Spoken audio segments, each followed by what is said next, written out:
Have you ever had to contact a service provider just to clarify what their offer on their website is? Because the service page or the price list page was not clear in terms of how that offer is best suited for you? Hi, I am Jacob. Welcome to the Myth of Business. On this channel, we discuss the journey of building a business through the initial 2 to 5 year period of your business.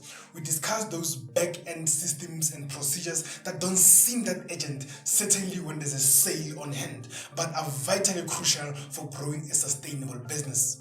Please consider subscribing to this channel if you find the content valuable. This past weekend, I went to a wedding in Bakersford, Limpopo for one of my cousins. The wedding was not your typical wedding affair.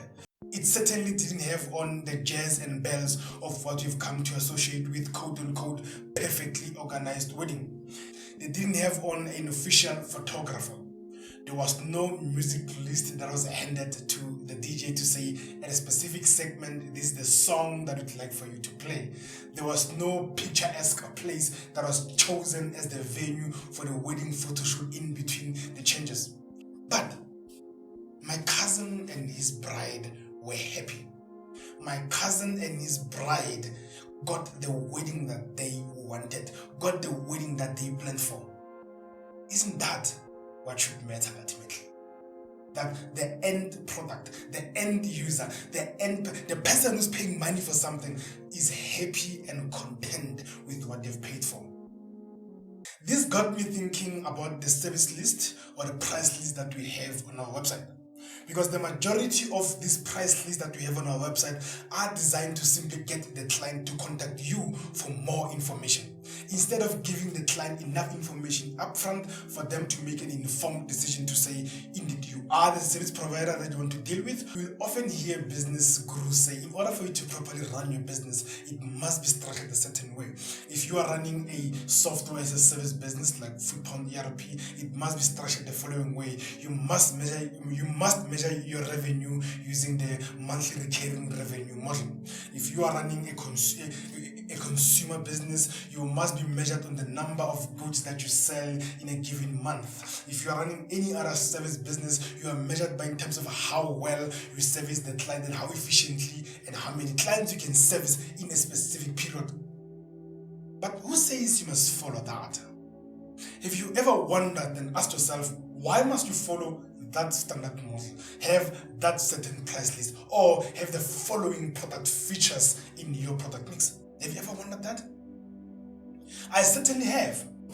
Because when you make sure that the product or the service that you are selling, you are proud of it, regardless of whether it ticks certain check boxes as far as the business gurus are concerned, when you are proud of the product or service that you put in the market, only the market gets to determine whether the product is good enough or not.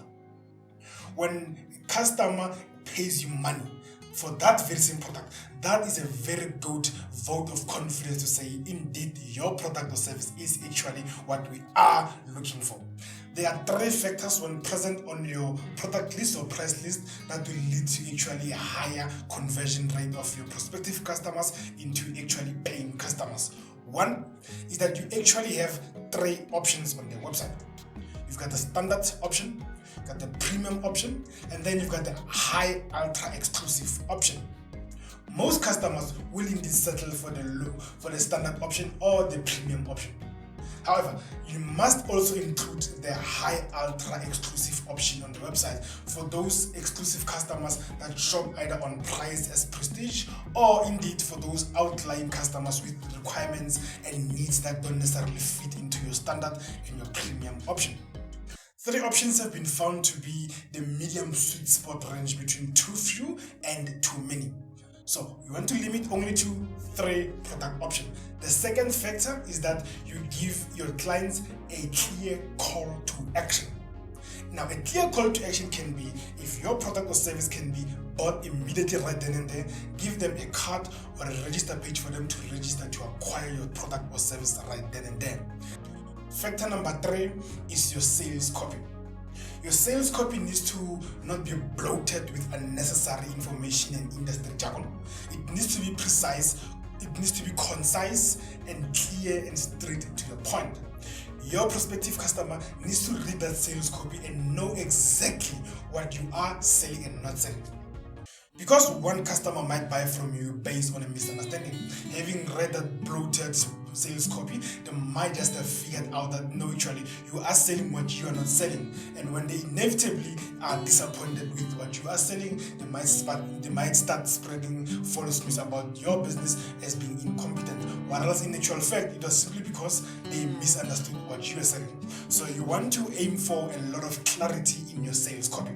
Once you have all those three factors covered in, it's time for you to actually get that sales page or that service page professionally developed. Because nothing like an ugly page on your website will turn away customers faster.